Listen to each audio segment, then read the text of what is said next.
지난해 초 활동을 시작한 대검찰청 진상조사단은 세상을 떠들썩하게 했지만 시원하게 의혹을 풀지 못했던 과거 사건에 주목했습니다. 특히 장자연 사건 그리고 김학의 사건을 중점적으로 살펴봤는데요. 그간의 활동을 정리해보도록 하겠습니다. 먼저 장자연 사건과 관련해서 진상조사단은 당시 수사를 맡았던 부장검사를 조사하면서 장 씨의 통화 내역이 사라진 경위와 수사 외압 여부를 조사했습니다. 이때 검찰 내부에서 청탁이 이뤄진 정황이 포착됐습니다. 의혹이 사실로 밝혀진 순간이었습니다.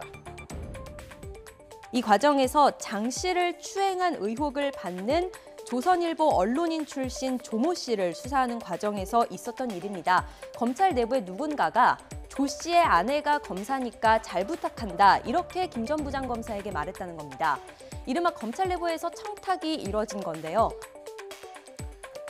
또한 방정호 전 TV조선 대표가 장자연 씨 사건 재조사와 관련해 대검찰청 진상조사단에 출석을 해서 조사도 받았고요. 방 전 대표는 조선일보 방상훈 사장의 아들로 지난 2008년 장 씨와 술자리에 동석한 사실이 확인됐었죠. 또 장자연 씨의 통화 내역에서 이무재 전 삼성전기 고문과 수십 차례 통화한 사실도 밝혀냈습니다. 그러나 이런 성과에도 불구하고 장자연 씨 죽음 자체에도 의혹이 생기는 등 풀어야 할 의무는 여전히 많았습니다. 유서 형태로 기재된 문서가 아니라 문건이라고 표현을 하는 게 더 정확하다라고 생각이 들어서 그렇게 기재를 했고, 왜냐하면 그 문건을 작성한 날짜 그리고 주민등록번호 그리고 지장이 찍혀 있습니다. 마지막에. 그래서 유서에는 누가 주민등록번호를 적고 지장을 찍고, 그건 좀 상식적으로 저는 아직까지 살면서 그런 유서는 본 적이 없어서요. 또 김학의 전 차관의 성접대 의혹에 대한 조사에서 밝혀진 부분도 논란이 되고 있습니다. 진상조사단은 지난 2013년 경찰이 김 전 차관 사건을 검찰에 송치하는 과정에서 사진과 동영상 등 디지털 증거가 무더기로 빠진 것을 발견했습니다. 진상조사단이 확인한 것만 무려 3만여 건이었습니다. 더불어 2013년 당시 청와대 민정수석실에 박관천 전 경정을 조사하는 과정에서 박근혜 정부가 김 전 차관을 임명하기 전 별장 성접대 동영상 존재를 파악했음에도 임명을 강행했고, 그 배경에는 최순실 씨가 있었다고 진술한 것으로 알려졌습니다. 또 성접대를 제공한 의혹을 받고 있는 건설업자 윤중천 씨 조사 과정에서는 한상대 전 검찰총장에게 수천만 원을 건넸다는 진술도 확보했습니다.